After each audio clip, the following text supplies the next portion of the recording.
Hello all of you.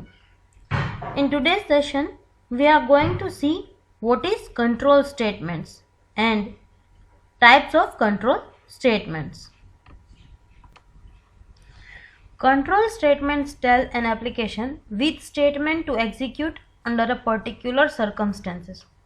જ્યારે કોઈ પણ એક સર્કમસ્ટેન્સીસ ઊભી થાય ત્યારે આપણે ક્યુ સ્ટેટમેન્ટ એક્ઝિક્યુટ કરવાનું છે એ કોણ ડિસાઇડ કરે તો કે કંટ્રોલ સ્ટેટમેન્ટ. હિયર સર્કમસ્ટેન્સીસ લાઈક કોઈ આપણે કન્ડિશન છે કે પછી કોઈ વેરિયેબલ્સમાં આપણે વેલ્યુ ચેક કરીએ છીએ એ બધી સર્કમસ્ટેન્સીસ આમાં ઇન્ક્લુડ થાય. There are two types of control statements in C#. એક તો છે decision statement, બીજું loop statement. First of all, we will see decision statement. Decision making statements have certain conditions. If it is fulfilled, its block of code will be executed. Otherwise, the rest of the code will be executed. Decision making statement ક્યારે use થાય? જ્યારે આપણે કોઈ conditions check કરાવવાની હોય. અગર આપણે condition જો આપણે સ્પેસિફાઈ કરી હોય એ ફૂલફિલ થાય તો એની અંદર જે સ્ટેટમેન્ટ હોય એ એક્ઝિક્યુટ થાય. બટ જ્યારે કન્ડિશન આપણી ફોલ્સ થાય ત્યારે કન્ડિશનની સાથે જોડાયેલા સ્ટેટમેન્ટ્સ એક્ઝિક્યુટ ના થાય અને બાકી બધા સ્ટેટમેન્ટ એક્ઝિક્યુટ થાય. Decision making statements work with boolean expressions. આપણે આમાં બુલિયન એક્સપ્રેશન્સનો યુઝ કરી શકીએ ડિસિઝન મેકિંગ સ્ટેટમેન્ટ્સમાં. Let's see type of decision statements. This is the diagram of decision making statements. પહેલાં એક કન્ડિશન આવે. જો કન્ડિશન ટ્રુ થાય તો એનો કન્ડિશનલ કોડ એક્ઝિક્યુટ થાય અને પછી બાકીની જે લાઇન ઓફ કોડ હોય એ એક્ઝિક્યુટ કરી અને એન્ડ કરે. But when this condition is not fulfilled or it returns false as a result, then it will skip this conditional code and it will directly move to the next executable statement. And ત્યાર પછી એ condition stop થાયને program end થાય. First conditional statement is decision statement is if statement. The if statement will ensure the given condition, and if the condition becomes true, then the block of statement enclosed with curly braces will get executed, otherwise not. If ની syntax શું છે?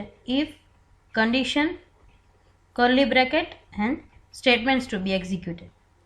અહીંયા જે conditions આપણે specify કરેલી હશે એ જો true થશે તો અહીંના સ્ટેટમેન્ટ એક્ઝિક્યુટ થશે. અધરવાઇઝ આ કર્લી બ્રેકેટ પછીના સ્ટેટમેન્ટ બધા એક્ઝિક્યુટ કરશે. Next decision statement is if else.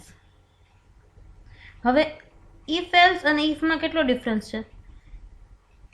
આપણે ઘણીવાર એવું થાય કે બે એવા સ્ટેટમેન્ટ હોય કે જે એક્ઝિક્યુટ કરવાના હોય, આઈધર ધીસ ઓર ધીસ, ત્યારે ઇફ એલ્સનો યુઝ કરી શકીએ.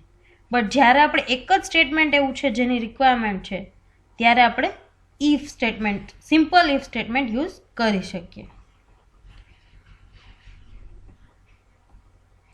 એની સિન્ટેક્સ છે ઇફ કન્ડિશન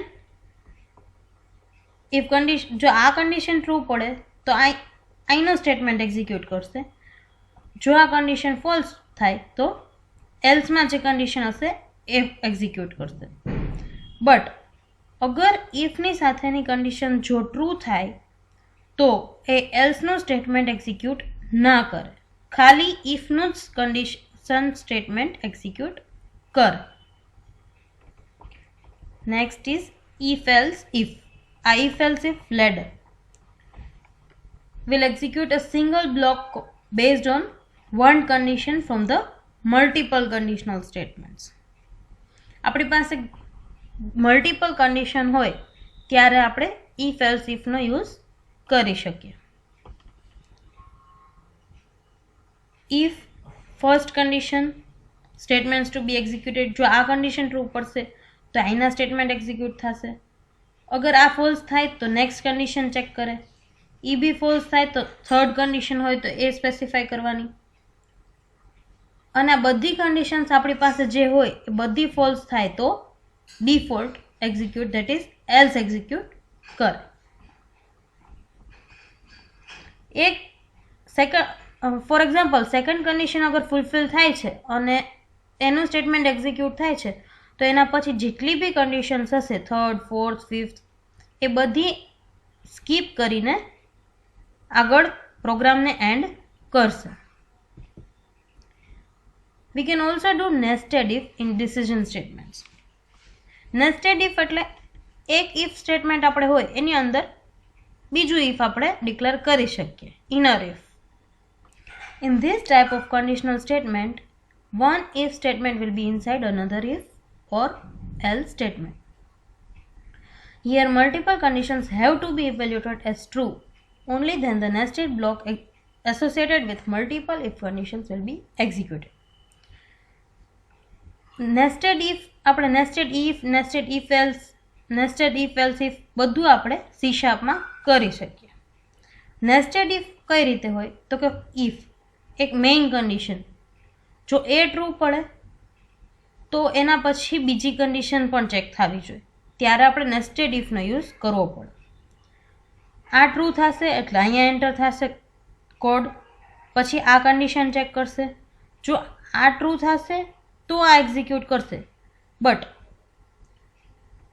ફર્સ્ટ કન્ડિશન અગર ટ્રુ પડી અંદર એન્ટર થયા પ્રોગ્રામ, બટ આ ઇનર કન્ડિશન જો અગર ફોલ્સ થાય તો એ આ બ્લોક છે એ સ્કીપ કરીને આગળ જતું રહેશે। I hope everything is clear in nested if else if. Now let's see next, that is switch statement. Switch statement is also a conditional statement.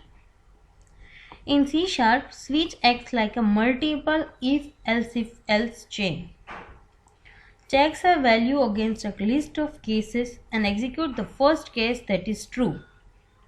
If no matching case found, it executes the default case. Switch છે ને એ if else chain જેમ work કરે એ જ રીતે work કરે છે, ખાલી syntactically difference છે। સ્વિચમાં અહીંયા એક્સપ્રેશન આપણે સ્પેસિફાઈ કર્યું હોય એ જો એક્સેપ્ટ થાય તો અંદર જાય એના કોડમાં અને આપણે અહીંયા નંબર ઓફ કેસીસ આપણે ડિક્લેર કરી શકીએ અને એમાંથી જો કોઈ કેસ મેચ થાય તો એના સ્ટેટમેન્ટ એક્ઝિક્યુટ થાય।